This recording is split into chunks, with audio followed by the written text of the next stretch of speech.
家聽緊嘅係三藩市中文網上電台 Open Sky Radio。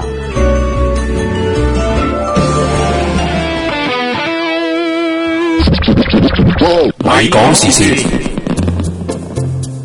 喂，今日係咪講時事嘅特備節目。今日係講下一個好沉重嘅話題，就係宣誓風波入邊DQ 咗4個人嘅。今日我哋好榮幸咁請到背負住20543票嘅民選代議士，係咯，作為一個當事人嘅游蕙禎。係，大家好，大家好，正確啲嚟講係20643啊。唔好意思，係佢我忽視咗100個選民，我辜負咗佢哋，唔好意思，係啦，係好啦，咁我哋再介紹我哋介紹翻我哋聯合國嘅主持，有台灣嘅林浩基 ，hello， 可唔可以再冷淡啲？仲有德州嘅費清，唔係大拎樂，係噶啦，得噶啦，唔緊要。喂 ，hello， 大家好，大家好，大家好。有來自溫哥華嘅 Kelvin 齊伯 ，hello， 大家好。係，仲有來自三藩市嘅阿俊，係，大家好，大家好。係啦，咁今日講翻呢個宣誓判案，就係羅冠聰、梁國雄、劉小麗同埋姚松炎4個人，就早前喺14號嗰陣時候判詞，就俾法院所有 DQ 晒啦。咁判詞入邊嘅形容，即係歐慶祥大法官咁就充分地利用咗呢個人大釋法嚟做咗一個非常客觀嘅 test 啦。佢話客觀啦，咁跟住佢所根據嘅依據點樣唔莊重呢？咁就係羅冠聰係喺誓詞前後係讀出一段係話屈服喺強權之下，但係我冇辦法要作出誓詞啦。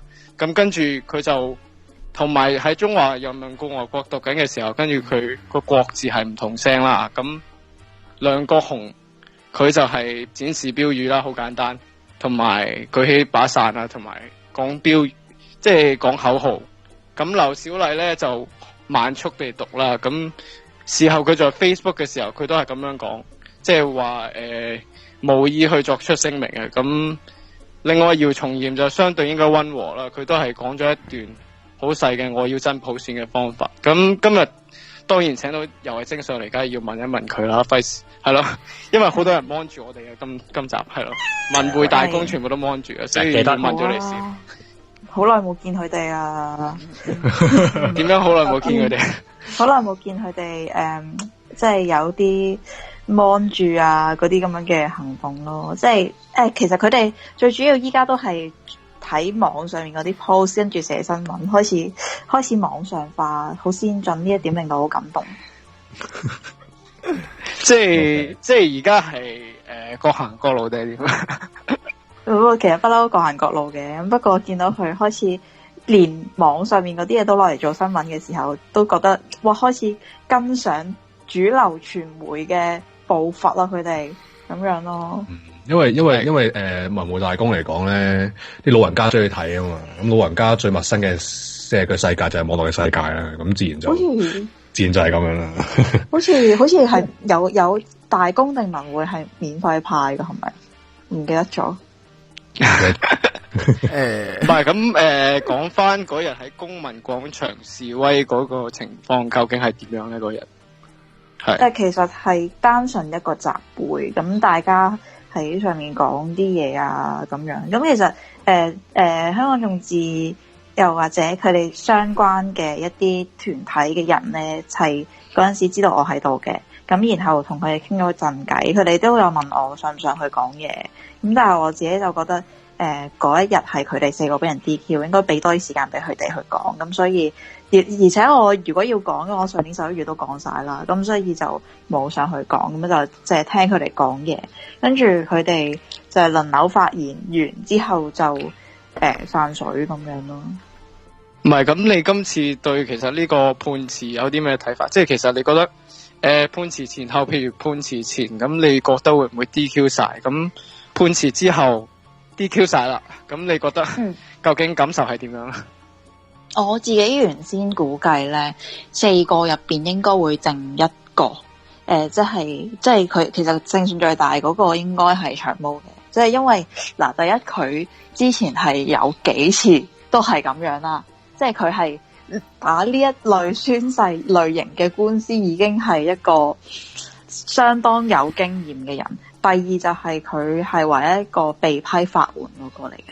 咁我哋就嗰陣時就會覺得睇翻佢以往嘅慣例咧，應該佢係會贏到嘅咁樣。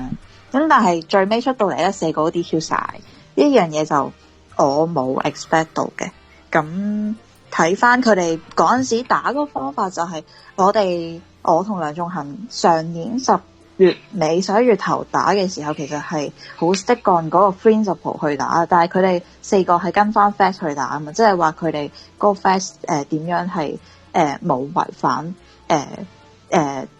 真誠啊、莊重啊呢啲咁樣嘅所謂嘅原則啦。咁但係後尾見到歐官嘅判詞咧，其實佢係完全 intentionally 去揣測或者去猜度一個立法會議員喺宣誓嘅時候，佢係帶住乜嘢心情去宣誓，即係佢用呢一種咁嘅前設底下咧，佢會認為你着嗰件衫啦，你帶嘅道具啦，甚至你點樣去讀嗰個誓詞，都係顯示緊你係咪真誠地宣誓，咁就用呢一樣嘢嚟 DQ 人咯。咁所以本身我都有諗過話，其實係咪我當時係應該打翻個 facts 咧？咁但係依家睇翻，其實你無論係打 facts， 即係無論我嗰陣時係咪真係打 facts 都好，佢最尾都係會話係唔真誠嘅，因為佢完全呢一種咁樣嘅方法根本係雞蛋挑骨頭噶嘛。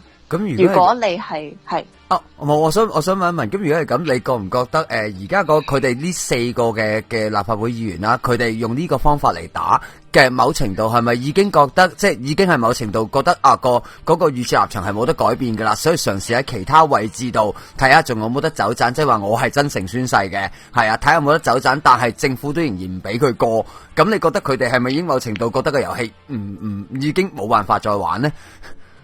你係指緊佢哋覺得啊，定係講緊話呢個司法上嘅遊戲啊，定係講緊立法會呢一個遊戲？唔係佢哋sorry 啊，頭先可能講得唔清楚。我意思係佢哋而家要用呢個用 fact 嘅方法嚟打，係佢哋已經預設咗，好似之前跟你嘅方法去做過，已經冇用，會唔會係咁咧？都有呢個可能嘅，因為始終我哋講嗰個係不干預原則啊嘛，不干預原則就係話呢個係立法會事務。就算宣誓中間出現咗啲乜嘢問題都好，其實係應該俾翻立法會去決定。咁呢樣嘢係跟翻以往一啲嘅案例所歸納出嚟嘅一個 point 嚟嘅。咁但係法院本身就已經 turn off 咗呢一個咁嘅 point。咁所以我覺得喺佢哋呢一單官司嚟講咧，用佢哋嘅 fact 嘗試去打都未嘗唔係一個方法。咁你 point one 都俾人用咗，你唔通繼續用 point one 去打咩？唔係咁想問翻，其實其他主持，譬如阿領樂咁樣，其實有啲咩睇法咧？對於呢件事，暫時，即係你覺得判詞恰唔恰當咁樣？我覺得其實我而家去到呢個地方，我係唔係好理佢哋係，即係點講咧？即係佢要玩，佢一定揾辦法去玩你哋嘅。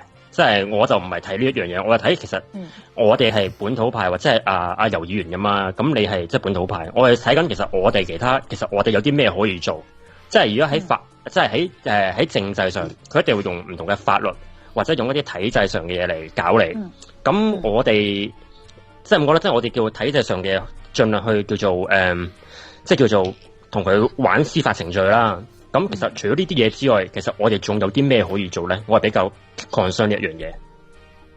如果話我哋喺冇咗議席，又或者已經冇咗可以翻入去，即係講緊話本土派啊，又或者今次講自決派，即係呢一類嘅政治立場嘅人，已經冇得再入去議政，即係喺體制內議政嘅話，咁其實最主要都係要喺翻民間去做嘅，即係有好多時要即係更加普及咁樣去推每一個議題咯。咁其實我係非常之欣賞姚松炎議員佢喺呢段時間喺議會入邊嘅工作，因為即係睇得出佢係有好多嘅 research， 同埋佢睇得即係佢睇政府盤數其實睇得好緊嘅。咁呢一樣嘢其實都好應該係 apply to 所有嘅香港人，即係一個議員自己去做。咁當然佢自己有嗰個輿論嘅力量喺入邊啦。咁但係當一個代表到香港人嘅代議士俾政府 DQ 咗之後，咁香港人可以點樣算呢？即係我就好似一個盾牌已經俾敵軍打爛咗啦，咁你可以點樣算呢？你換另外一個盾牌都有可能俾敵軍去打爛嘅時候，我哋可能真係要改變策略。我哋改變策略係一個人去監察政府，如果嗰個人已經俾政府殺咗嘅話，咁就一堆人去監察。因為即係其實講咗好多年㗎呢一啲嘢，就係雖然大家喺每4年咧就會鼓勵大家去登記做選民啊，乜咁樣。咁但係平時究竟大家對於一啲社會議題嗰個關注度夠唔夠咧？同埋嗰個熟悉嘅程度又夠唔夠咧？呢一樣嘢其實都好重要，因為一個議題佢所命名嘅，即係佢命名可以係好短，但係中間涉及到一啲好複雜嘅問題，即係例如一地兩檢。其實喺香港坊間有好多人其實唔知一地兩檢有咩問題嘅。你喺個西九龍站入邊加個嗰個有一個松係劃咗俾係啦，有一個 checkpoint 係俾中國政府去執法嘅，有乜問題啫？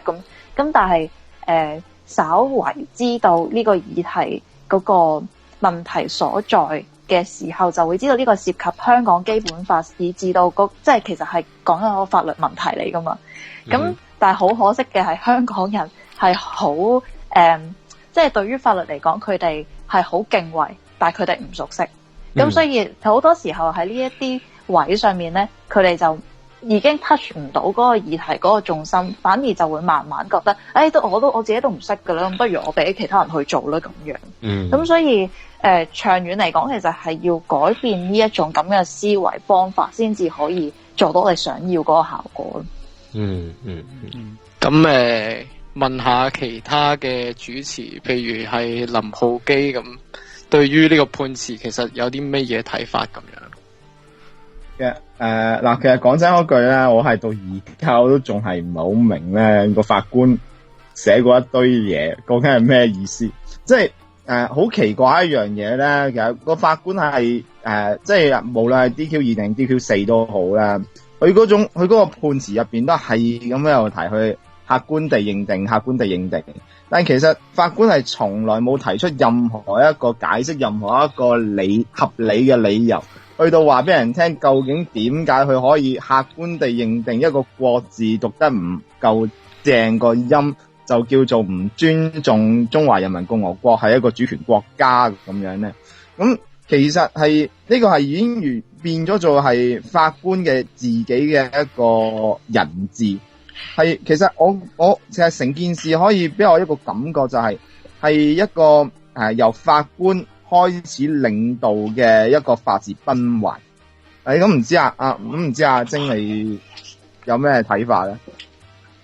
好明顯地，即係唔好講宣誓啦，我哋講翻話，其實有啲嘅案件入邊咧，即係因為早排我同律師開會嘅時候，其實講到話我哋14號上庭嘅，咁有我哋嗰堂嗰個法官咧，其實就係判立法會縱火案嗰單嘅法官嚟嘅。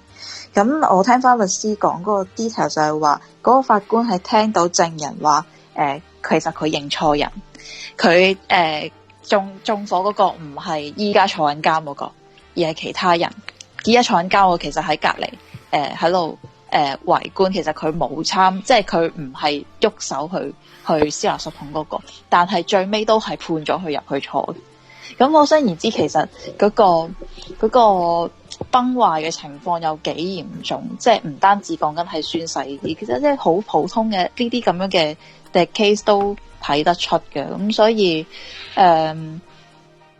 去到依家宣誓呢一個案件上面，我哋唔清楚佢即係法官佢咁樣判背後有冇一啲嘅政治動機啦，即係佢哋即係大家對於香港嘅法官以至到成個司法嘅制度，其實到今日為止，其實都係有一種好敬畏嘅心態，即係講普通嘅市民，即係佢哋係會覺得法官說的就是對的。其實好 common 嘅，即係無論喺香港又好，喺國外又好，但係呢一樣嘢嘅前提係司法系統唔係 under 政府嘅控制。呢一樣嘢已經證明嗰個問題本身已經存在。唔係，其實我想補充一下咧，點解？其實我不嬲都覺得，如果呢個 DQ4嘅話，法官係冇做錯，問題係個釋法，即係問題就係佢粗暴地咁樣釋法。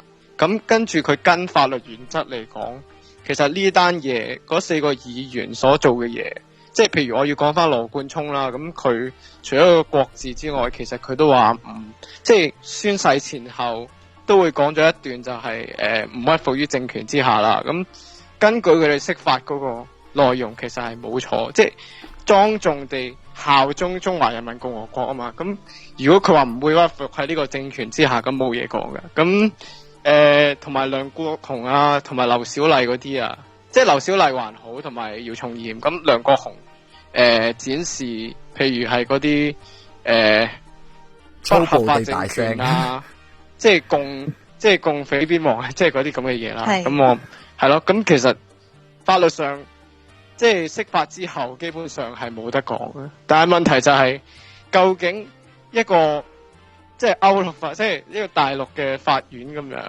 去凌駕呢個全國人大去係咯凌駕呢個香港嘅普通法，咁究竟終審法院佢嘅認受性仲有幾強？同埋佢究竟喺高院嘅時候已經係 interfere， 即係都已經干預咗立法呢樣嘢啦。咁即係干預咗呢個法例，咁成件事嘅認受性究竟喺邊度咧？點解 DQ 完即係 DQ 完你哋梁游兩個之後，跟住佢就覺得已經係普通法咗啦？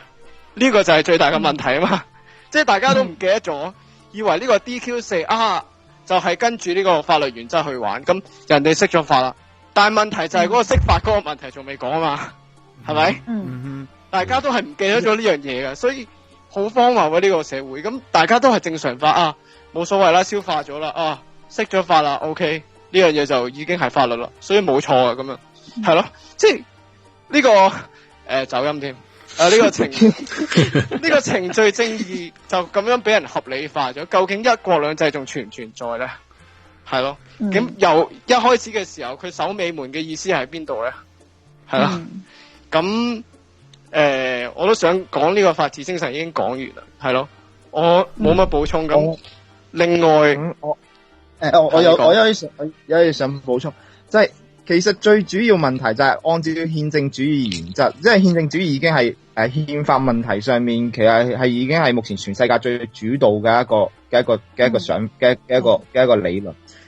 按照憲政主義原則，你任何一個修憲或者係一個解釋憲法行動，如果你唔係嚴格按照憲法入邊既定程序同埋條文去嚴格去到做嘅話，你法官係有義務去推翻呢啲違憲嘅憲法嘅情況。就好似中華民國曾經有一次修憲，佢就係裏邊有啲程序做錯咗，所以係成個修憲被大法官會議判定為違憲，跟住呢一個憲法就被取消咗，即係呢一次修憲就全部被取消咗，全部推翻重來。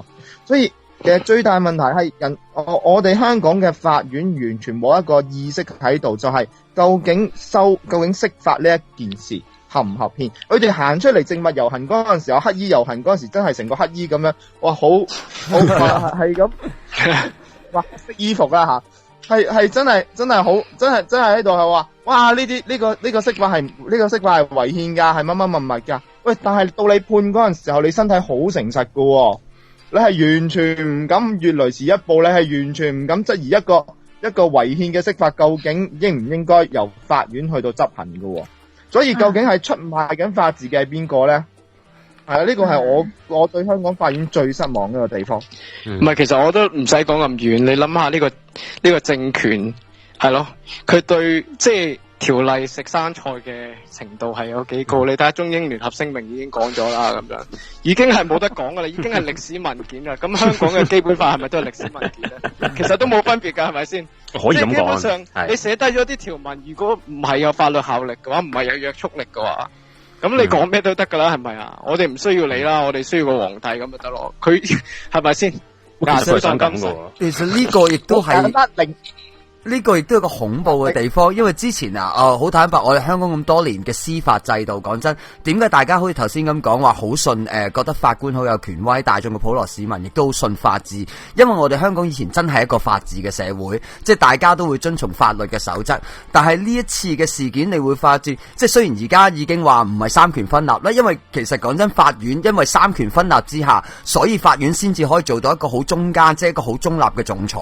但係而家佢哋已經話行政主導，某程度法院已經係偏幫咗政府噶啦，係咁人大釋法之後，呢次 DQ 咁多位議員，即係 DQ 咁多位議員，其實我好想知道你哋會唔會覺得睇到係法院其實佢根本從來冇諗過要做仲裁，佢只係呢次點講啊？人大釋法之後俾咗個方便佢有咗一個借口，可以更加 smooth 咁將呢樣嘢 present 出嚟，就可以 DQ 晒各位，同埋仲要好似之前梁游嘅 case 咁，已經係一個點講案例啦，係啊。咁其實個司法制度，大家覺得認為仲有得玩落去咩？係其實再諗深一層咧，宣誓呢一單 case 又好，講緊話長毛佢面對緊佢嗰個喺入邊搣文件啊，定係邊一單啊？即係其實佢仲有幾單喺身噶嘛？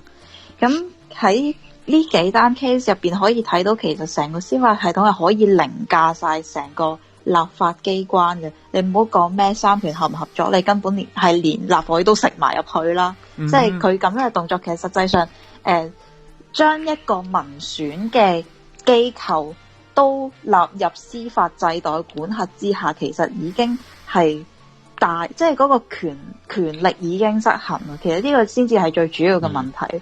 咁當然，即係當嗰個司法即係連立法機關都食埋嘅時候，佢有 under 政府嘅控制嘅時候，其實咁多個機關都係嗰個，咁多 account 其實都係同一個人嚟。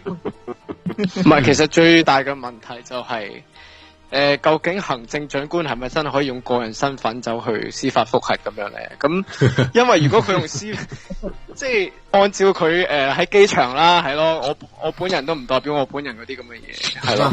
咁跟住用呢啲咁嘅身份去釋法，究竟佢會唔會考慮到自己行政長官個身份去做咧？咁呢個都係好成疑問嘅。咁佢因為佢為咗達到目的咧，所以佢係搭埋律政司司長個名落去，即係行政長官佢唔可以咁做，但係律政司司長係可以咁做。咁所以唔係簡單嚟講，其實簡單嚟講，點解咧？點解會用個人咧？點解要搭律政司咧？其實其實佢個人都得，但係問題就係搭律政司唔使錢啊嘛。係啊。係咯，但係個人就要俾錢啊嘛，即係要俾嗰啲堂費。你估個個都好似郭卓堅咁樣咩？大佬邊有人有錢啫？係咪先？係咯。係。咁喂，但係你對住政府，你係郭卓堅，你李嘉誠都冇用噶喎。即係嗱，如果今日俾人 DQ 都係李嘉誠啊，咁梁振英其實可以請100個或者1000個全部喺英美澳加請翻嚟嘅御用大狀吓，然之後一齊嚟同你打，咁反正法庭都係判你賠堂費噶啦。咁又係幾千億庫房，係啊，你都係破產㗎啫。係咯，咁而家我哋講翻啦，咁 DQ 完之後咧，咁呢個否決權就冇咗啦，即係直選議員入邊，係啊，大家聽下嗰隻貓講嘢，係啊，唔好意思，我哋其中一個主持人 Sonia 啊，特定嘉賓，介紹一下，係啊 Sonia 係咪？係我係啦，咁。首先講翻呢個否決權啦，咁而家冇咗，即係直選議員就冇咗否決權啦，連埋呢個功能組別，咁基本上而家乜嘢法例都可能會通過。咁而家大家就傾緊一樣嘢，咁相信大家都唔陌生啦。今日講緊總辭呢樣嘢，咁有一班人咧，譬如係某班激進派咁樣，就會話好支持總辭啊，連埋韓連山都會講總辭，咁其他人。譬如泛民啊，有一紮人就出嚟講，就其實總辭係冇用，而且策略上基本上係仲衰過總辭咁樣。咁阿晶你會點睇咧？其實呢件事總辭有佢嗰個意義存在性，如果你講緊表態嗰個位置上面，佢係一個非常之好嘅表態啦。但係問題係在於我哋面對嘅係一個行政主導嘅嘅政府，又或者係一個行政架構，再加上本身立法會佢嘅建制派議員數目係超過一半，咁喺咁嘅情況之下，其實你總辭會令到嗰個立法會更加容易通過一啲我哋並唔想去通過嘅法案啦。咁當然你可以話，其實依家你剩翻喺入邊嗰班，佢都會有去過噶啦，根本冇嗰個制衡嘅作用喺入邊。咁但係做一個動作之前，其實我會諗話，如果我哋總辭之後，另外一步可能係做一個真係民間嘅政府，又或者係一個民間嘅議事，我哋繼續喺另外一個地方開會，我哋只係唔係喺立法會開會嘅，咁其實都係一個方法嚟。咁但係下一步就係諗呢一個已經唔係喺立法會會議廳入邊所開嘅一啲會議，或者所下嘅一啲決策，究竟點樣先至可以實行到？呢個又係我哋面對緊嘅下一個問題。咁所以簡單嚟講，如果你話要做總辭嘅話，你諗到總辭 step 1，你要諗到 step 4到 step 5之後，你所要做嘅所有嘢，先至可以確保呢一樣嘢可以進行咯。唔係，但係呢樣嘢之前有個前提，已經其實就係否定咗，譬如可以有後續行動。咁因為你否決權已經冇咗啦，咁23條就可以過啦。咁如果你有23條可以過咗，咁民間你話所謂嘅開會啊、有成啊，咁佢可以即刻告你煽動顛覆政權罪噶。其實依家話好老實講，因為你23條係政府議案嚟噶啦，肯定。你如果政府議案嘅話，其實你依家64個，你過半數已經搞掂。你除非話係啲私人議案，你要分組點票，嗰啲位係啦，嗰啲位就可能有商榷空間。但係如果你話簡單啲講過半數嗰啲，其實依家都幾通行無阻噶啦，我相信。咁齊伯，你究竟點樣睇咧？你覺得呢件事？唔係我其實有少少想問嘅係，因為咧嗱，而家喺我眼中睇啦，其實立法會咧之前咧喺譬如毓民嘅年代咧，其實佢哋幾位入咗立法會之後咧，就帶嚟咗一啲衝擊嘅，咁就令到有啲抗爭嘅文化出現咗啊。咁我哋香港人曾經都好覺得喺議會可以有啲作為嘅，所以先至會導致後邊咁多自決派啊，咁多本土派想入議會，想爭取到過半數嘅支持。但係而家政府其實某程度已經 monitor 晒，即係其實立法會已經 under 咗佢哋嘅操控。咁你頭先講，我十分之贊成嘅，即係議會其實作用可能係已經喪失咗以前嗰個意義啦。咁只可以喺出邊即係做一啲嘢，但係喺而家嘅情況係，我譬如以前有第四權啦，有公權文化，即係嗰個新聞制度去監督翻個政府，但係呢個而家都某程度俾政府 control 咗啦。係咁，你覺得要我哋嘅民眾要帶嚟一啲點樣形式嘅運動，先至可以再喐到個政府，或者令到可以做到一啲聲勢出嚟呢？係其實都真係相當困難，因為有好多時咧，你見到香港嗰個現象就係民眾係受到議會入邊嘅人所帶動噶。一旦一個人佢要帶動群眾嘅話，而佢又唔喺議會入邊嘅話咧，其實要俾議會入邊嘅人付出更加多嘅努力去做。咁所以只能夠講真係要，即係假設你真係做地區，我當呢一樣嘢喺度地區工作嘅時候，我真係要逐區落去講，逐區落去同佢哋面對面 interaction 呢一種咁樣嘅工作嚟彌補翻嗰個冇咗議席之後，你好似冇咗一個好大傳聲筒咁樣，嗰個缺陷喺入邊。咁想問翻阿俊啊，佢頭先都冇出聲啦。咁總辭呢樣嘢，你好有嗰個意見噶，即係好有一種衝動啊。咁究竟即係如果係比喺2年前嘅我，應該會支持呢個總辭嘅。但係其實諗深一層嘅話，首先唔好講話總辭嗰啲咩合法發聲嗰啲類似嗰啲嘢啦。但係個問題係你成班人你走出去辭職再選過入去，你哋一定輸硬噶。你哋冇人會贏到噶。你基本上你哋而家16席係咪啊？我諗如果選完之後，你可能得翻4-5席嘅啫。咁你做咩？你做乜嘢啫喺度？你哋成班人點解你哋走出去總辭之後你辭職啦？你而家唔再一個議員啦？咁你之後係乜嘢？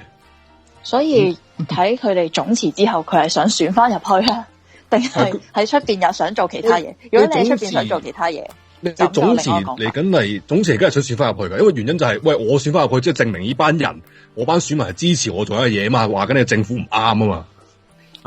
咁個問題係你一定會輸噶嘛？你出去選舉，而家你人哋建制派同你鬥嘅時候，你冇得要贏噶。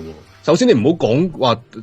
我相信如果你哋總辭咗去選嘅時候，你一定唔會 DQ 晒，除咗你本文清啊、本文清讀嗰啲會俾人 DQ 晒之外啦。你嗰啲其他唔會俾人 D 嘅，即係唔會俾人 DQ。咁你又咁而家個政府係處於一個咩狀態？就係一個非法、唔合法、唔民主咁樣操控嘅議會。但係到你哋出去總辭再選翻入去輸咗嘅時候，咁佢就合法、合情、合理、合法嘅。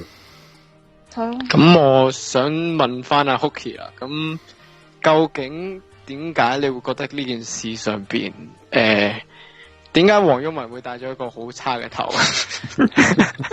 咁究竟黃毓民喺呢件事上其實有啲咩嘢角色咁樣？喂，我其實冇話過黃毓民嘅。喂，你係邊寫啊嘛？我複述嗰陣唔關我事啊，聽眾們你記住啊，嗰個林浩基啊，講我係林浩基。係講我係林浩基，唔係我唔係話阿黃毓民，即係我之前 Facebook 出嗰個話其實可以 DQ， 即係可以用 DQ 黃毓民作為一個抗爭模式。其實呢個係一個諷刺嚟嘅啫，即係因為你去總辭完之後，然之後話俾人聽，咁我哋可以表達咗我哋嘅意志，我哋係有一個好強烈嘅抗爭意志，然之後咧就係表達咗個意志。咁其實呢個只不過同打飛機無異，因為總辭係可以產生好強大嘅憲政功用嘅。呢個功用係咩咧？就係可以解散議會。然之後喺某啲國家入邊咧，譬如議會制係國家入邊，你解散議會同一時間你解散埋政府添。咁呢個係一個非常強大嘅一個憲政核彈。但係香港唔係議會制，香港係一個大總統制，係最極端嗰種大總統制，比美國嗰種總統制更加極端添。咁喺呢個咁嘅大總統制行政完全主導嘅情況底下，甚至乎係行政獨大嘅情況底下，咁我哋走去總辭一個議會，而且我哋總辭嗰個議員數量係唔足以解散議會添嘅。咁我哋做呢件事，除咗拱手相讓一啲席位俾對家之外，咁我哋仲可以產生到啲咩效用咧？喂，咁不如我哋 DQ 一個曾經做過委員會主席嘅議員，然之後去咁樣，其實去產生出嚟嗰個宣傳效用唔會仲大咩？咁另外仲要睇多一樣嘢，即係阿晶之前都有講過一樣嘢，就係阿姚松炎議員咁啊，佢睇政府盤數睇得好緊。其實姚議員佢喺俾人 DQ 咗之後，就算佢選唔翻入去，佢都可以繼續睇呢盤數噶，只要佢願意去有咁嘅時間精力同埋金錢嘅話。咁佢點樣去睇盤數啊？我冇辦法睇呢盤數喎，因為我唔係議員，我攞唔到呢啲，我攞唔到政府嘅數據，我冇辦法去要求政府交啲數字俾我，我寫100封信，可能去3年之後先回俾我。但係姚議員佢可以透過喺立法會入邊其他仲做緊議員嘅朋友，攞到政府嘅即係去質詢政府，攞到政府嘅資料，淨係呢一點就已經代表議會係仍然有用。個議席係仍然有，但係個問題係，我想問一問你嘅，我再問一問，其實你覺得究竟會唔會存在於，即係會唔會有呢個問題存在，就係總辭係有啲泛民嘅議員喺呢個議題上咧，其實係想保住個職位，其實係咁樣，所以有推脫咧。呢個好正常一樣嘢。即係我喺選舉之前，我哋聖山行動都走去同阿游議員傾過合作。其實點解我哋作為民間組織要走去同一啲政治組織合作，去傾呢啲嘢？一方面我哋可以提供一啲專業意見俾政治組織，因為佢哋呢方面唔係專業。另外一樣嘢就係民間組織，其實佢哋可以籌到嘅錢係好少噶。佢哋可以做到嘅嘢就會相對變得好有限，但係議員有好多薪津，佢哋有好多資源，佢哋可以 share 俾唔同嘅民間組織。香港大部分幫市民做緊嘢嘅民間組織，點解市民仍然會支持我哋反政府陣營，而唔係完全投靠去民建聯嗰邊蛇齋餅糭？因為議會入邊一直都有一啲資源，係透過議員同呢一個地方組織合作嘅方法，去到將一啲議會入邊政府嘅公家資源，咁大量咁多嘅資源 share 出嚟，然之後等民間組織可以做更多嘅事，咁我哋先有辦法去同建制抗衡。好，如果我哋一直之間全部總辭，然之後我哋所有呢啲咁嘅錢，啲污糟錢我哋唔要啦，唔要咗之後點啊？我哋大部分，我相信應該有70%以上嘅民間組織會即刻冚旗，冚咗旗之後咁點啊？呢啲冚爛都係地方裝腳，咁係唔係代表我哋以後就放棄喺民間度爭取？我哋講真嗰句嗱，我頭先阿晶都有講，要喺民間入邊同市民對話。喂，但係你要同市民對話，你都要出糧㗎，你都要食飯㗎。即係我就算唔出糧，名不正言不順，一個飯盒係啊，我嗰個飯盒嗰啲錢喺邊度嚟咧？呢啲都要思考，即係唔係話貪份糧，唔係話資助啲錢，而係錢真係好重要。同埋頭先我想補充翻一樣嘢，因為嗱頭先我因為講得唔係太清楚，我驚大家聽眾會有啲誤會。頭先阿 Hookie 講到話點樣 DQ 鬱文嗰個咧，其實佢係用緊即係之前喺個 Facebook 嗰度有個 post 係講，如果呢次所有泛民總辭嘅話，以為可以帶到俾政府一個憲制危機嘅話，咁其實呢個威力不大，仲會雙手交出咗個議會俾政府添。咁但係如果你認為咁樣係憲制核彈，咁就不如 DQ 一個曾經做過好多屆議員，佢亦都做過好多年委員會嘅人，令到當時由鬱文主持嘅議會好多議案啊、立法啊，即係全部變晒無效，咁反而仲會逼到政府成為一個困局，反而嗰個效力會比一個民間一個全部人請辭更加大。其實呢個唔係真係叫阿鬱文，又唔係話真係 DQ 鬱文，但係呢個比喻只係令到大家會覺得你如果要選擇一啲有可行嘅辦法嘅時候，其實仲有好多可行嘅辦法可以令到政府更加進入困局啦。係，其實唔係個問題。你講先。其實係其實我唔係講好其他嘢啊，但係我想有個問題就係因為有啲人咧成日都講就係話香港立法會所有民主派非建制派議員總辭喎，咁會唔會引起個國際嘅關注咧？咁樣咁。其實我唔知你哋點睇，因為我覺得唔會，因為即使好似劉曉波咁樣引起國際關注，都真係俾佢害到，即係害死咗啦，即係俾中共係咪先？咁其實有時我都唔明嘅，有時即係諗下，會唔會中共會唔會因為國際壓力而讓步？其實係咪其實佢哋諗得太多咧？即係諗得太多咧？即係認為太理想化啦，係理想認為即係英國佬會幫手啊咁樣，即係其實即係有時啲總辭就係咁樣咯。即係就係，好老實講，你 DQ 已經有國際，即係 DQ 呢一樣嘢嗰個威力其實比你總辭更加大。但係你睇下依家國際嗰個回響係點樣，你係知道總辭比個國際回響會係點樣咯。係啦，唔係，其實我想講翻咧，同埋你作為一個立法會議員咧，你去聯合國發言嘅機會係大過你作為一個辭職議員嘅。你關聯唔係應該要爭取去聯合國發言咩？唔係爭取去英國、美國議會發言咩？我哋辭咗職之後點發言啊？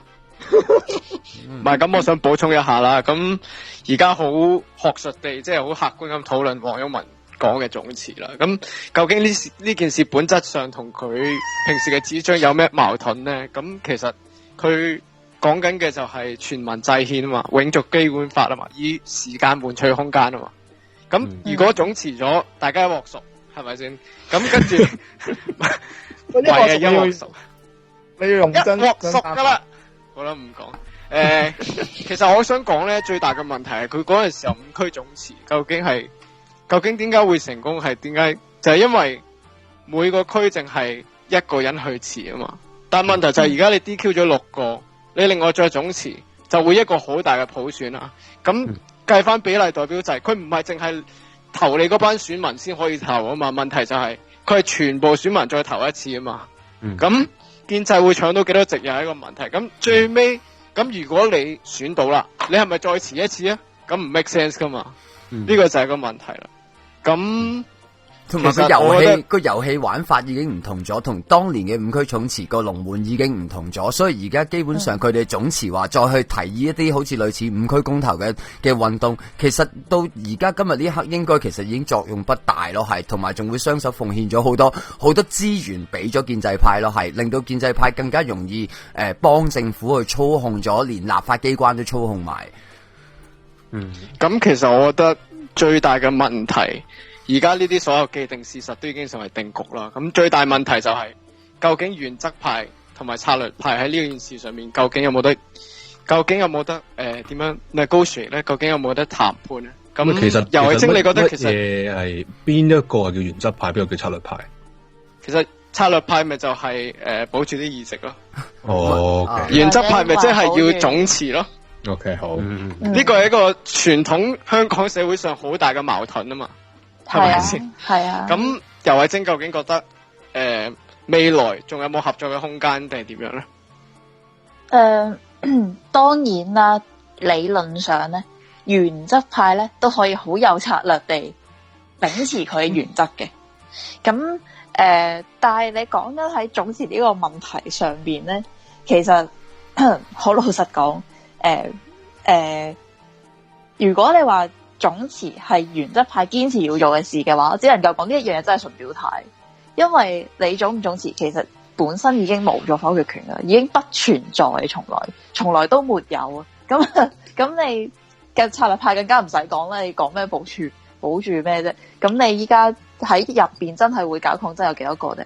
你諗下公民黨跟住人力張超雄係咯，就係得呢一班人喺入邊。當然啦，人社嗰班會冇社 sorry， 依家係得人力同埋工黨張超雄，咁得佢哋兩個去入邊去嘗試癱瘓一個議會嘅運作，其實都相當之困難，係幾乎不可能。咁所以呢個已經唔係策唔策略啊，或者原唔原則嘅問題，我自己覺得，而係好似點樣行都係死局咁樣，即係俾人感覺就係你總唔總辭其實都是一樣。但係其實你覺得呢屆嘅政府，譬如佢哋喺呢啲所謂立法嘅否決權上，咁究竟譬如係選舉條例啊，譬如係議事規則啊，咁究竟佢哋會有幾快嘅即係佢哋嘅效率會有幾高，係會即刻改咗呢啲嘢？譬如23條立法，佢會幾時推咧？佢哋覺得23條年零2年之內都會推噶啦。咁一地兩檢基本上都因為民間都已經冇乜聲氣，即係大家覺得好似已經預戰在言咁樣，都已經死咗局啦，仲點搞啫？咁即係大家都係一個咁樣嘅心態。咁你至於講到議事規則，我反而就會覺得依家嚟講其實現有嘅議事規則已經賦予咗主席一個好大權力，咁佢哋能夠改嘅就係一個議員嘅發言時間嘅限制，又或者佢嗰個發言模式嘅限制，呢點就可以改到。但係呢一樣嘢係涉及佢哋要分組點票噶嘛，即係你改議事規則係一個議員嘅動議嚟，議員動議係要分組點票，咁所以又係另外一個玩法咯。咁所以我會形容呢一段時間係議會嘅真空期嚟嘅。咁既然大家都知道依家係真空期嘅時候，就更加要即係喺議會外邊嘅人就要俾多少少嘅精神同埋時間去睇住入邊究竟發生啲咩事，又或者過緊啲乜嘢議案，去補翻呢一個嘅真空，呢一樣嘢先係最重要咯。咁譬如其他主持咁樣，咁究竟覺得大家發揮下大家嘅創意，究竟有啲咩法例其實最快可以過咗佢，係對本屆政府最有利嘅？我諗起獄警罪 sorry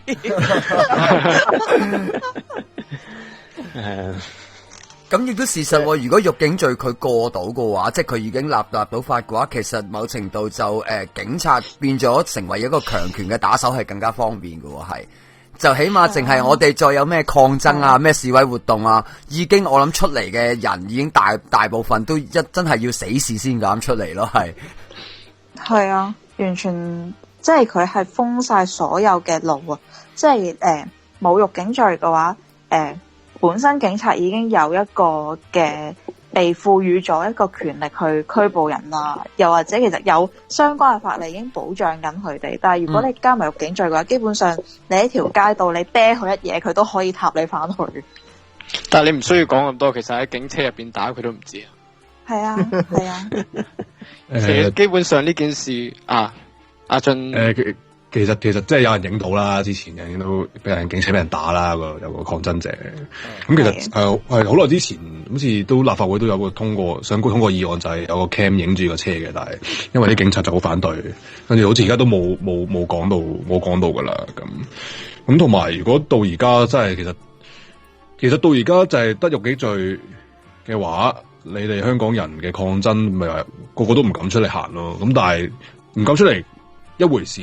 慢慢你都會積壓住另一種嘅怨恨啊、仇恨。咁即使我哋可能話我哋而家90後老啦，都唔會走出嚟，可能00後有出嚟啦。咁即係嗰啲會一層一層壓落去。咁其實即係一個強權嘅統治，其實冇可能幾廿年都強權嚟統治噶嘛。即係你總會有一個時候，啲人會爆發。咁有啲人真係哇，我真係唔怕死啦，今鋪咁走出嚟噶嘛。即係而家走出嚟，你實俾人哋毆噶。而家你和平示威都俾人毆噶。你個阿爸都會俾人毆啦，係咪先？噴胡椒噴霧啦，係咪先？係所以。但係你唔覺得而家其實佢哋相對上比起10年前，佢哋比較強硬？即係其實而家最大嘅問題就係佢哋會立法話，其實上街遊行都係犯法嘅。跟住啲人話，反正都冇人出嚟噶啦，係咪先？咁不如立法，其實唔關我事噶，我哋冇事噶，係咪先？咁最尾咪會慢慢咁樣變咗，好似譬如茉莉花革命咁樣咯，即係上邊咁樣烏坎村咁樣。其實係冇得玩噶，最大嘅問題喺呢度啊嘛，係咯。其實不如轉一轉咁樣講啦，係其實嗱，我唔知大家點樣覺得啦，我就覺得以前幾屆嘅行政長官咧，佢哋唔敢幫中共做嘢做到咁盡嘅。咁但係由梁振英呢一屆開始，就會發覺我哋而家香港人會好習慣，已經好似係一啲好唔公平啊或者好唔公道嘅情況出現呢，都已經覺得梁振英管治之下就係咁噶啦，係。咁我想問下阿晶啊，你會唔會覺得喺梁振英呢一屆政府裏邊嗰個崩壞情況係比之前嚴重呢？只係佢將所有潛在嘅問題一次過爆晒出嚟，就好似本身已經有病噶啦，佢嘅潛伏期非常之長，可能過10幾20年，你嗰個病先至開始有病徵出現。但係其實嚴格嚟講，你話喺梁振英上任之前，啲問題係咪都冇存在過？其實唔係，一直都存在，但係只不過係將所有嘢都擺晒上台去做，又或者用一啲好大家覺得係好核突嘅手段去令到個問題浮上台面咯。咁所以你話係呢梁振英呢5年係咪比起即係之前嘅狀況更加差？表面上係，但係實際上係從來都冇好過。即係其實好似你譬如係有個人要逼你食毒藥咁樣，咁你唔肯食，咁佢咪慢慢等咯。佢話你而家食唔食啊？唔食。你而家食唔食啊？唔食。咁最尾佢咪逼你食咯。又或者係話佢本身係俾送飯俾你嘅，跟住有一日同你講，喂我主子話要俾毒藥你食，你食唔食啊？唔食。咁之後佢就喺你每日食嗰啲嘢度落咯，係啊，滲入去咯。呢個都係我想講嘅。其實根本上就係咁，所以我真係認真覺得總辭係冇用嘅，因為如果你剩翻你4個民主派入咗去，都人都覺得冇問題啫，仲係一個民主議會啊，未比澳門咁咯。係，所以我真係真心覺得，其實而家你唯有可以做嘅，真係即係儲積下自己實力，即係唔好咁輕易放過咗自己有嘅資源咯。即係啦，即係咁講啦，即係最緊要嗰樣，你講嚟。係，同埋最緊要嗰樣嘢咧，其實當你進行一個補選，然之後將啲人選翻入去嗰陣時候，喺呢一個過程之中，當然議席一定會少咗，但係喺呢個過程之中就係一個重新嘅合法性授權。呢個授權係唔止包括我哋呢一邊嘅反對派嘅，仲係包括埋對家同埋整個立法會嘅一個合法性授權。所以到最後嘅結果係我哋無啦啦幫佢哋整咗一個新嘅合法性出嚟。但係佢哋係透過 DQ 議席嘅方法咧，其實呢個合法性係冇辦法透過補選重新建立翻嘅。所以其實佢哋喺度講話，我哋總辭可以去針對呢個合法性乜乜乜乜。佢哋係冇諗過一個問題，就係總辭本身就係一個合法性嘅重新授權。咁呢個授權係唔止俾我哋，仲係俾咗對家添嘅。領落係啊，我就想講就話，即係無論今次總辭唔好或者唔總辭都好啦，即係其實講緊嘅嘢，即係講緊就話，即係阿晶都話，我哋有啲咩後續嘅嘢可以做咧？即係喺議會外有啲咩可以做咧？即係民間係有啲咩可以做咧？我估呢個先係大家最想知道，或者大家最期望。即係其實我估大家嘅本土派又好，都好攰啦。即係或者好迷茫，其實條路究竟係點樣行？即係其實你有冇啲咩嘢係可以同大家講話？其實我哋有啲咩係應該要做？大家嘅，或者係你哋將會做嘅，即係有冇辦法凝聚翻咧？有冇能力咧？即係因為雨傘之後，其實都好散嘅啦。其實雨傘之後，大家個士氣雖然話係低落，因為一個大型嘅社會運動失敗咗，但係其實嗰陣時失敗嘅原因係政府嘅鎮壓，政府即係好明刀明槍地鎮壓，但係今次唔係，政府係用分化嘅手段去玩一班意圖對抗政府嘅人，呢樣嘢先至係嗰個致命傷。咁所以如果話喺依家呢個情況有啲咩可以做，真係要睇下，好老實講，即係講緊 DQ 完之後補選呢一系列咁樣嘅事情，係咪真係要繼續去做咧？又或者係咪要繼續去參與呢一樣嘢？因為之前已經有 media 嘅朋友問我係咪繼續玩補選啊咁樣，咁當然啦，就我自己覺得我入去參與一個選舉過程，我唔係講當選啊，我講參與選舉過程啊，係其中一種我對呢一件事負責嘅方法。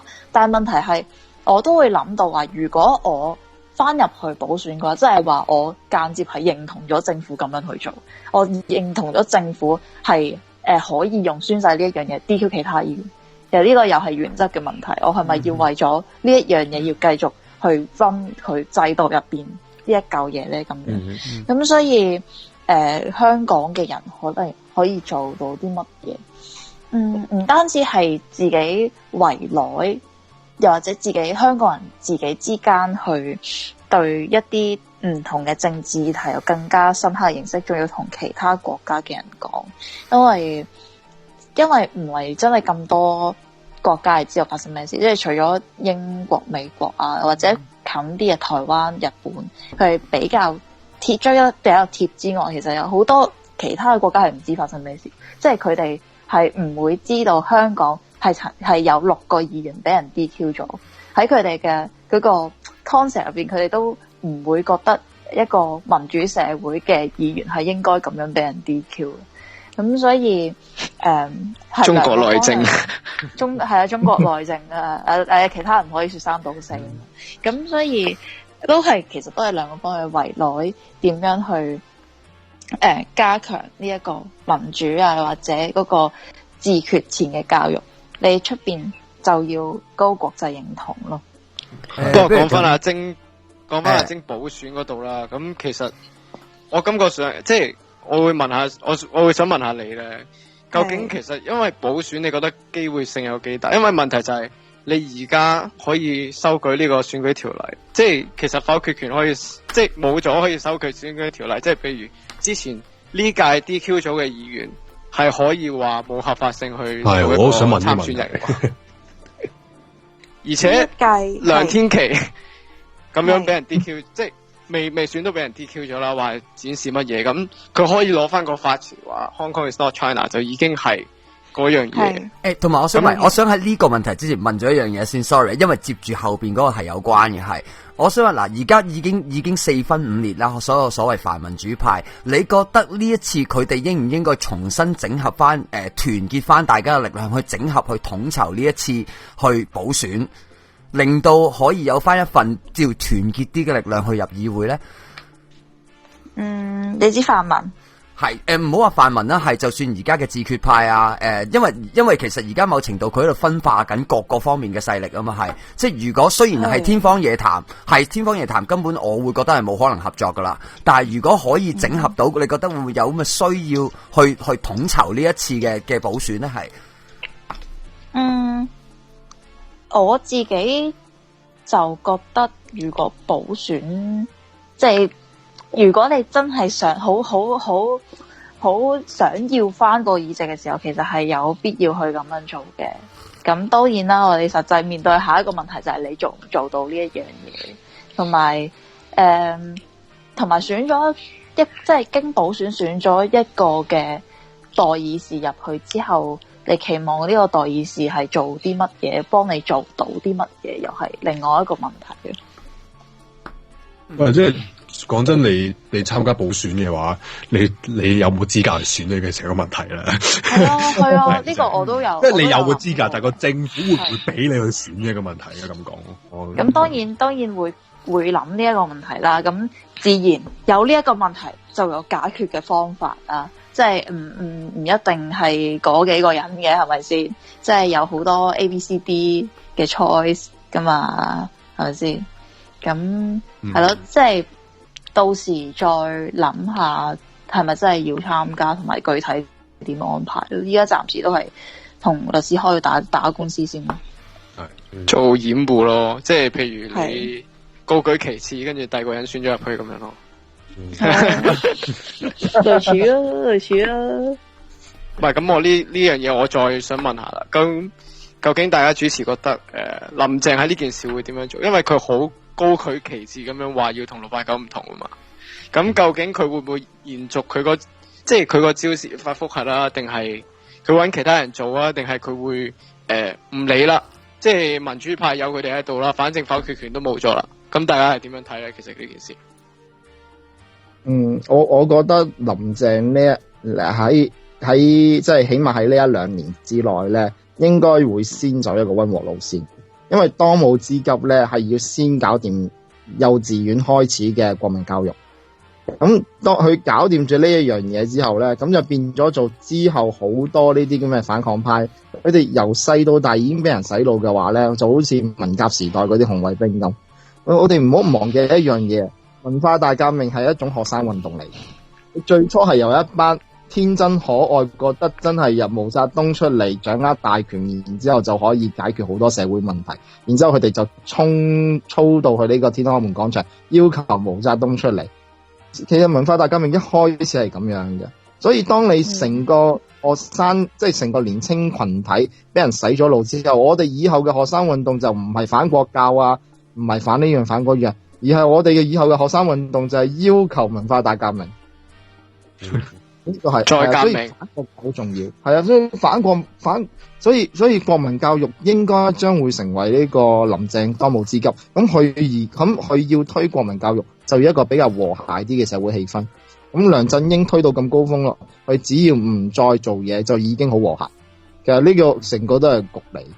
呢個贊成係，佢其實係修改緊梁振英之前，梁振英衝到咁行，頂到咁盡之後，佢只係修改，將一啲法律修改到一個適合香港人嘅平衡線嘅地方嚟用，咁啊令到你班人唔會個反抗力唔會咁強啫嘛係。唔係咁，阿晶喺呢件事，咁佢首當其衝啦，咁佢覺得係究竟係林鄭係會點樣做咧？都係承襲翻梁振英路線嘅嗰個時候，同埋即係大佬，依家2017年就唔好有期望話，習近平咧就唔係江派嘅人嚟嘅，咁咧佢就唔係江派嗰種嘅行事嘅方法，佢會好啲嘅咁。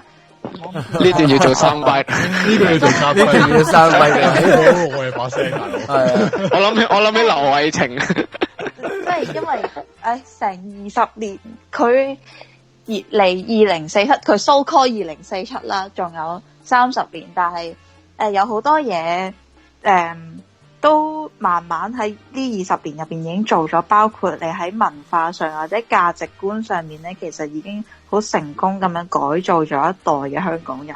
你睇依家行街啲小學生或者初中學生，我嗰次落去見到成隊嗰啲中學生，即係講 Form 1、Form 2嗰啲中學生咧，喺度講普通話，但係佢係講緊有港式口音嘅普通話，我完全唔知佢哋發生咩事嘅。咁所以冇，我自己會覺得自己會越嚟越差，即係冇可能對佢有任何，應該 Form 1、Form 2，所以就即係唔需要話覺得林鄭即係換咗人啊，應該會好啲咧。咁你唔換個政權，你唔換咗中共，你點樣好法咧？唔係，其實我覺得咧，講咩語言其實最大，即係普教中咧，都唔係我最大嘅 concern。點解咧？就因為問題就係喺呢啲思考上。其實思考上，如果你就算講廣東話嘅話，你都係洗腦教育嘅話，其實基本上係即係叫做識玩啲嘅洗腦教育咯。係啊。咁其實普教都已經做咗好耐啦，佢唔會停嘅啦，已經一定唔會殺制嘅啦呢啲。其實我嗰陣時候，我小學嗰陣時候已經開始學噶啦。唔係，最大話係你家長自己都好樂意去，即係啲小朋友好樂意啲小朋友去學普通話，呢個係一個大問題。即係佢好自豪噶。我見到我阿姨同我表妹講普通話，佢自己普通話已經唔好噶啦。咁再教我表妹講普通話，咁即係大佬，即係講翻廣東話好冇咧？咁大家啲小朋友點樣個語言能力好差喎，咁樣乜嘢都講唔掂喎，係咪清㗎？咁你啲中學阿 Sir 英文都係差㗎啦。Today we will open the chapter 2咁樣。同埋好多父母其實而家某程度叫啲仔女去學普通話咧，佢哋成日都憧憬啲仔女長大咗之後出嚟做嘢啊，去黐住中國做嘢就會有多啲發展嘅機會。係啊，但係呢一種憧憬其實某程度其實已經可以好證明到中共俾一啲咁虛假嘅利益。你哋嘅香港人，你哋啲香港人已經潛移默化，已經係信咗噶啦，係，即係你哋信咗着數可以喺中共度攞到，但係呢個其實全部都係虛假嘅，係，所以某程度佢已經唔好話已經洗咗一代嘅香港人，年青一代，其實佢連我哋叫做年老嘅一代嘅父母輩都已經洗咗腦噶啦，係。冇咁講真，因為年輕一代，即係我哋呢代嘅父母，即係我呢代嘅父母，佢哋真係經歷咗中國呢個經濟起飛嗰個，即係嗰個好處噶嘛。佢哋其實佢哋某程度上，咁當然佢會覺得中國哇起飛得好啊咁樣。咁加上佢哋大中華情意結係咪先？咁話中國好，中國好，香港好咁樣，即係咁咪叫啲小朋友去學普通話咯。你同祖國接到軌先得㗎，係咪先？學佢哋個話齋係咪？即係呢個節目咧，本來我都唔想屌共產黨。哎呀，講咗粗口。即係其實你講粗口，大家未散工。未散工講粗口。我支持黨嘅路線 ，OK。不過唔係呢個黨。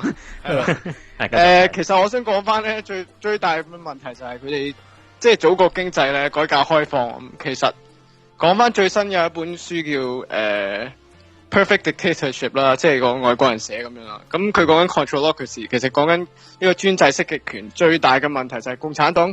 其實佢最有潛質嘅嘢就係管制，即係佢為咗管而管，即係為咗個權力而管。其實點解個問題就係改革開放之前發生咗文化大革命啊嘛，發生咗大躍進嗰啲咁嘅嘢。咁最尾就係鄧小平覺得，如果民怨係搞唔掂嘅話，經濟係一個器具。經濟唔係因為人民作為一個即係正體嘅目的，就係為咗令到人民人人有行業安居樂業。但係其實呢樣嘢係調轉咗嘅。對於共產黨嚟講，共產黨係覺得經濟可以令到人民冇咁多民怨，所以可以即係永遠咁樣操控住個權力噶嘛。最大都有呢個問題，即係天滅中共呢啲嘢又要再講，係咯，佢講咗幾十年咁樣，係咯。人哋叫我國民黨啊，大佬。我嚟攻㗎嘛？我睇神韻㗎我。係啦，咁其實而家咁樣睇後續嘅問題真係好重要啊！但係問題就係我哋而家係一定要喺法制外做啦。咁大家仲有冇啲乜嘢覺得係可以做嘅咧？其實唔係，我反而想有樣嘢問阿晶嘅，即係講緊就總辭或者總辭或者之後有冇啲咩後續嘅行動？其實有冇其他議員或者黨派或者組織，或者你哋有冇話主動 approach 其他人，即係話傾下呢一個有啲咩可以做咧？吓有冇咧？一直都未有，因為之前大家忙 DQ 啦，咁依家 DQ 咗啦，大家又要同律師開會啦，咁都好難話抽到時間係真係同佢哋傾話有冇啲後續嘅真係在地嘅行動係針對政府今次嘅呢一個嘅司法嘅覆核啊，又或者其他一系列即係立法會削權嘅一系列嘅行動。咁所以即係同埋，就算你同佢哋開會去傾之前，你都要有啲嘢喺袋度，你先至同佢開會。如果唔係，真係同佢食飯吹水咩，大佬？咁所以要自己度咗，即係事先有一個草擬嘅一個 plan 出嚟，先至同人傾。呢一個係我自己最基本做嘢嘅方法嚟。咁但係好可惜嘅就係我暫時都未諗到可以做到啲咩，咁所以要再 brainstorm 下呢一方面嘅嘢。都真係會有呢個打算嘅。真係有諗過，因為始終已經即係喺今日呢個時空，大家已經係同一條船，大家面對緊嘅同一個場、同一個嘅情況、同一個局面。咁可有好多嘢，如果多幾個唔同嘅力量一齊去做嘅話，應該會事半功倍嘅，我相信。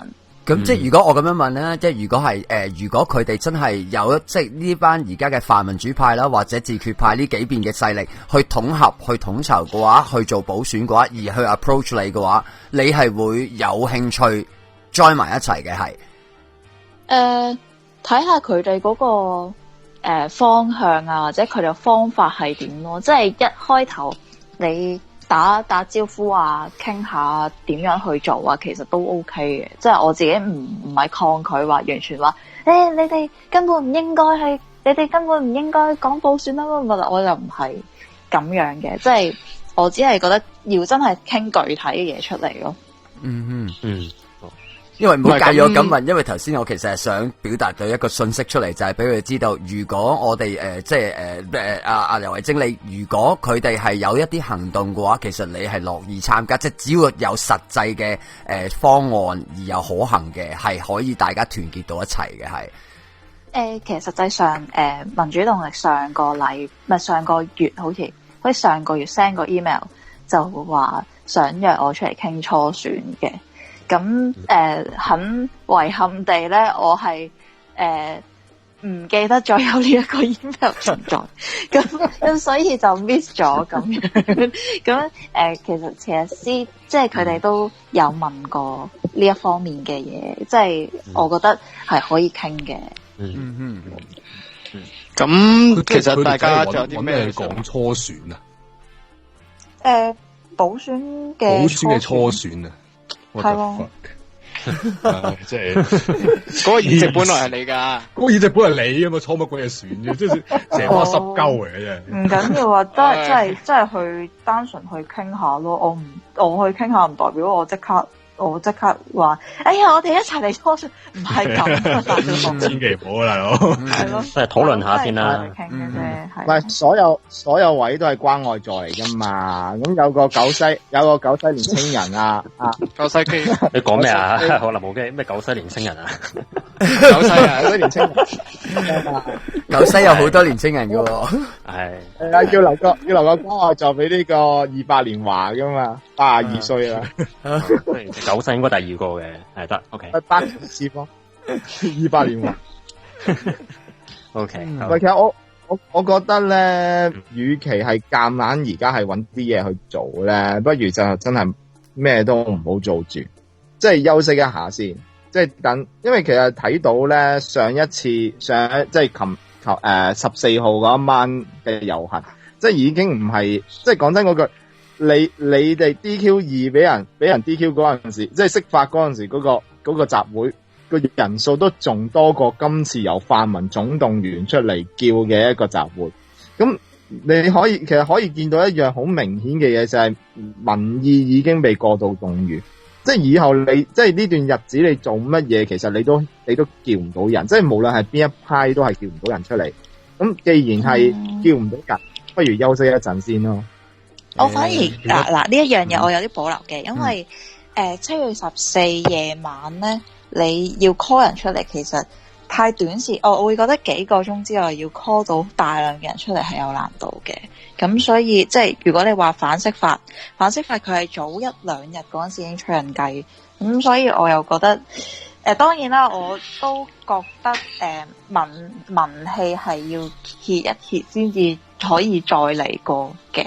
咁但係如果你話用反釋法嚟比較嘅話，有少少唔公平，因為有時間問題。其實佢好識玩嘅，因為咧佢揀咗喺7月14，即係7-1之後先做啊嘛。係啊。咁呢個動員你咪更加低咯。係啊。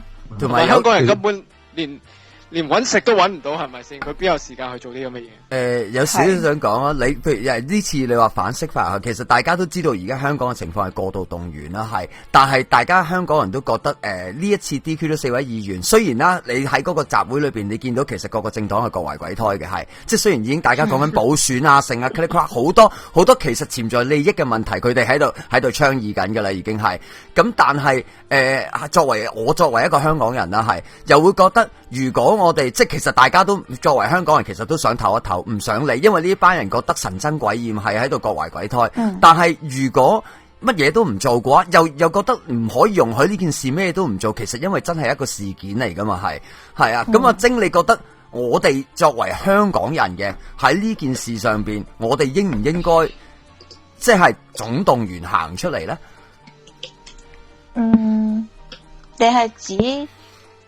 已經即係講緊我哋面對緊依家呢個情況。係啊，而家呢個情況，無論補選又好乜嘢都好啦。譬如我哋應唔應該全民參與，應該要好鼓吹全民去參與，令到爭翻一席之地又好，或者係俾政府見到我哋全民嘅動員能力又好。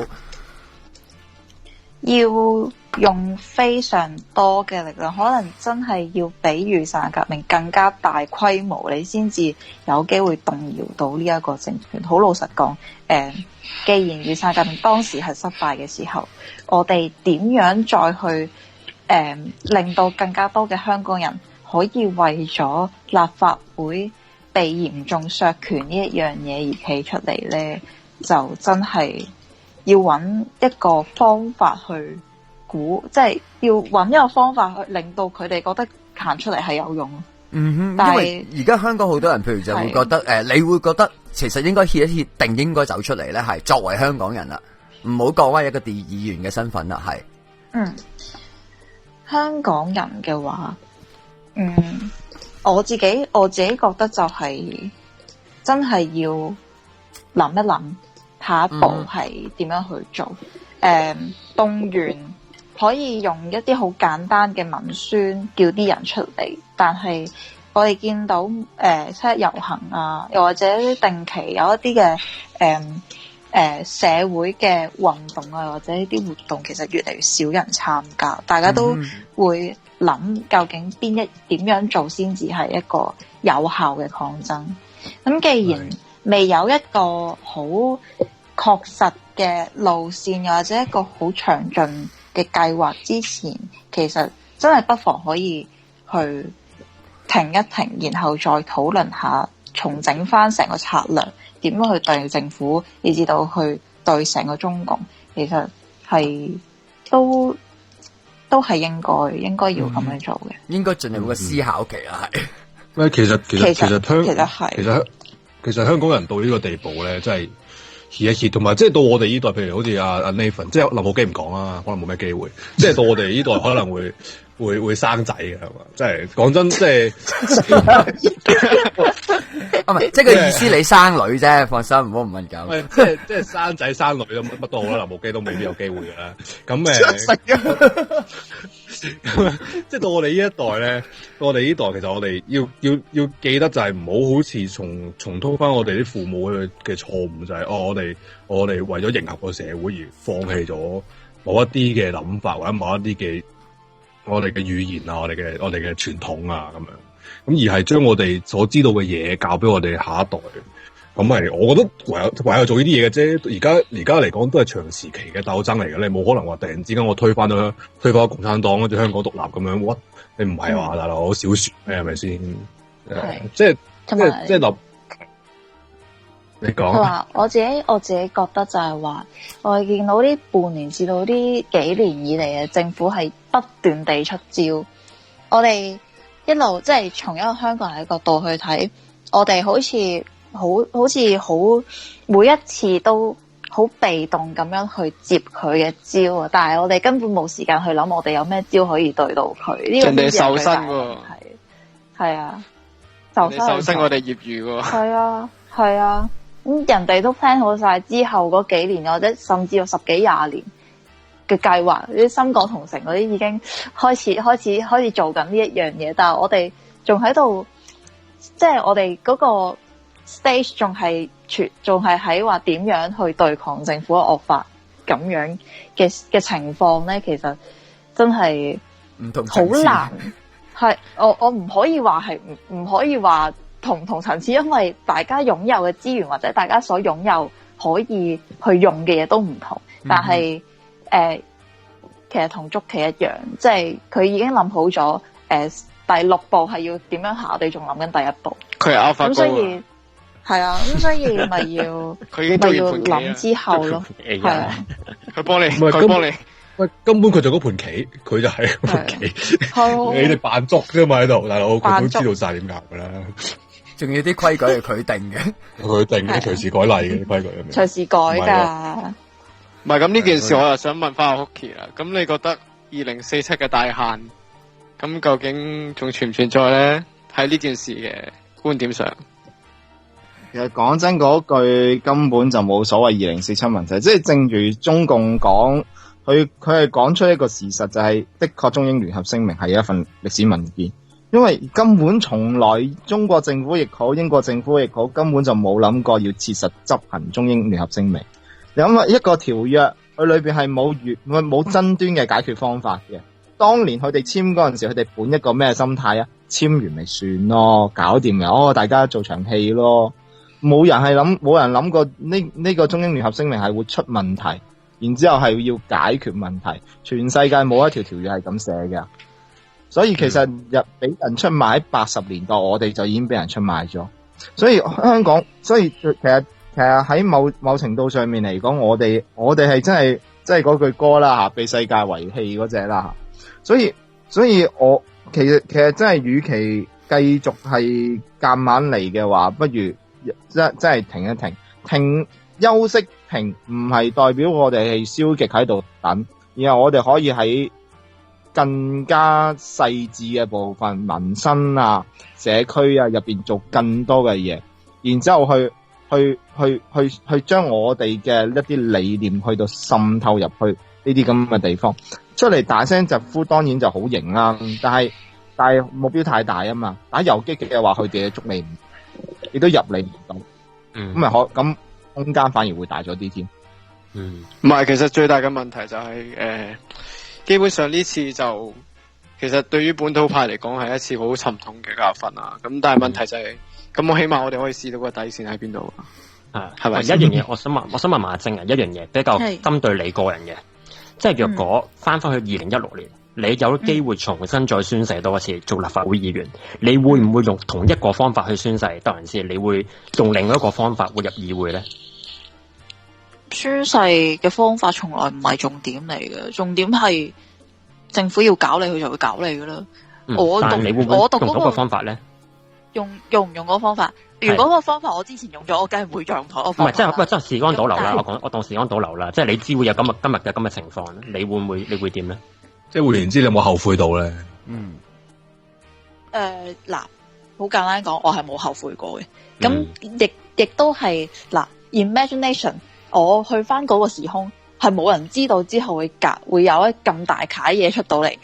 咁所以係冇得喺嗰個時空已知之後會有個咁樣嘅後果，然後我就諗，我要唔要咁做？係冇得咁樣揀嘅，係咯。唔係，其實呢樣嘢我又要幫阿晶講翻嘅，即係我要幫阿晶講嘅就係梁國雄同埋即係黃曉明咁樣做咗4屆啲咁嘅嘢咧，完全都冇人掂過嘅。咁突然間咁樣講嘅，跟住又話要追溯期，追溯到去譬如12號咁樣取消資格，咁完全 make sense 噶咯。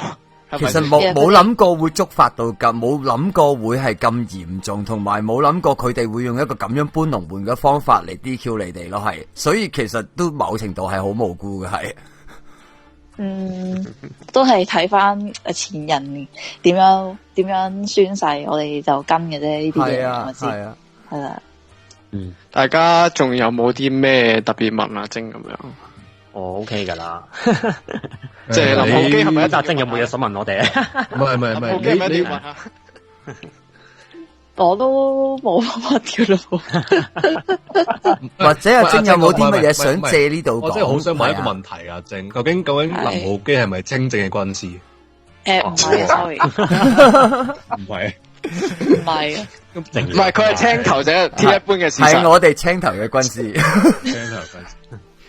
我唔係即係好想澄清一下啫，幫林浩基。不過我咁講，即係其實你而家都預咗你嚟緊嗰個官司係輸噶啦。唔可以盤輸打嘅，好老實講。咁都因為會變成案例嘅嘢咧，你唔可以好草率地去做。even 你覺得會輸，要抱住抗爭嘅姿態都要。唔係，I mean 係認為你會，即係你覺得你個勝算大唔大？我已經 rephrase 個問題。我覺得一半半嘅。因為我哋依家所做嘅嘢已經唔係單純覺得會贏定係會輸，跟住去做，而係話我哋想帶出啲乜嘢，或者想意圖達到啲咩效果。even 最尾可能係達唔到，即係就算我哋入唔翻去都好，我哋都唔想話嗰個宣誓及聲明條例俾佢玩爛咗。咁所以點解要堅持要上訴去終審，就係呢一個原因。因為唔上訴，唔去再 deal with呢個問題嘅，咁嗰個已經玩爛咗嗰嚿嘢係永遠都存在。呢個都要幫阿晶其實講翻說話係，因為其實好多民眾或者好多呢個公眾媒體咧，係將嗰個定位定咗去第二度，但係其實而家一路上訴嘅話，其實係幫大家做緊嘢嘅，係幫大家令到唔可以將呢件事成為案例，亦都要有一個抗爭嘅姿態。因為當政府將呢樣嘢成為咗案例之後佢再做同樣嘅行為就變咗好合理、好順暢噶啦，係。所以其實呢樣嘢係要多謝你嘅，係劉慧晶。唔好咁講，係。唔係，其實佢而家背負嗰個罪名唔係反中亂港，係陀衰家啫嘛。係就係因為啲人覺得佢係陀衰家，哎呀，你點樣做？但係問題就係佢個意向係大家嘅路線係一樣嘅。但係問題就係佢做咗一樣嘢，令到你突然間咁樣，就令到我哋冇咗個議席啦。咁樣係咪 make sense？但係問題就係其實個路，你選佢嘅時候，你已經背書咗佢噶啦嘛。同埋某程度其實係政府搬咗龍門，其實某程度而家傳媒咁樣抹黑，即將呢件事可以我會定為抹黑啦，係。但係政府咁樣搬龍門嘅話，其實佢亦都可以用任何理由 DQ 由你哋兩位嘅，係。咁變咗其實用乜嘢原因離開，其實已經已經我都覺得唔係重點啦，係。不過亦都唔可以將呢件事成為案例，所以一定要抗爭到底咯，係。係啊，當然啦。浪費咁多錢去，即係唔係浪費，用咗咁多錢去打官司，差幾乎破產咁滯都要去打，原因係點解咧？係好悲哀嘅。所以個傳媒嘅抹黑，其實我覺得呢個都幾討厭噶，係因為即係將呢件事其實係一樣好公義嘅嘢而抹黑咗，成為咗好似為自己而做咁樣，其實一啲都唔係。而家做緊嘅嘢係為大家而做嘅，係。同埋最緊要嗰樣嘢，如果游議員梁議員真係鬼嘅話咧，佢哋而家已經喺北京嗰度嚇，頤和園旁邊有座豪宅，日日喺度撚貓啦，撚雀係咪？嚇係咩？頤和園隔離係有豪宅嘅咩？我唔知喎。我有朋友，我諗你都冇機會去睇噶啦。有機會你都唔好去啊！劉曉波大佬唔好去啊！洗頭啊！咪係可以淘寶買好多嘅氧氣。即係如果你話去北京嘅話，我覺得係唔係氧氣啊？佢會俾一間獨立嘅冷氣房你啊，大佬。唔好亂講。係啊，獨立豪宅。未聽過呢啲。埋最尾咧，我想俾翻個時間啦，林浩基講佢嘅宣言，因為我覺得佢應該有好多語重心長嘅嘢要講埋噶，係咯。如果唔係冇機會再講佢。係啊，俾你講啦。冇機會再講。我唔方便講得太咩？文匯大公講到係咯。你諗住坐洗頭艇啊？係咯，你快啲講啦。最緊要嗰樣嘢，香港人一定要記得一樣嘢咧，就係我哋今日受嘅苦難咧，即係睇起上嚟，我哋好似喺度節節敗退咁。但係其實我哋換個角度去睇咧，我哋今日受嘅任何一個苦難咧，聽日就係國際支持我哋有資格成為一個獨立國家嘅一個理由。我哋睇翻最近成立嘅新國家，大部分佢哋都有比我哋更加苦難1000倍、10000倍嘅歷史。東帝汶曾經好繁榮嘅，後尾俾印尼搞到一塌糊塗之後，佢哋咪可以有機會贏得獨立咯。我哋香港人嘅條件比佢哋更加優秀，比佢哋更加好。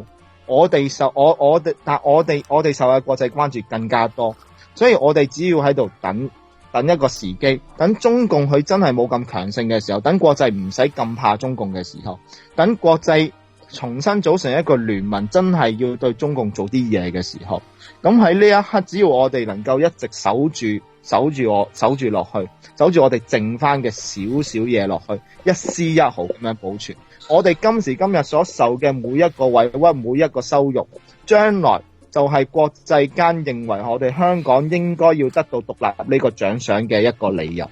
所以我哋唔可以灰心，我哋其實應該要感謝中共俾一個好好嘅一個虐待我哋，即係我真係啊，好似被虐狂咁喎。大家仲聽住林浩基係被虐狂啊？唔係聽日文匯大公係大字話林浩基感謝中共咁樣。我話又係精嘅咯，浩基。我冇乜嘢冇講過。樓下都感謝中共啦。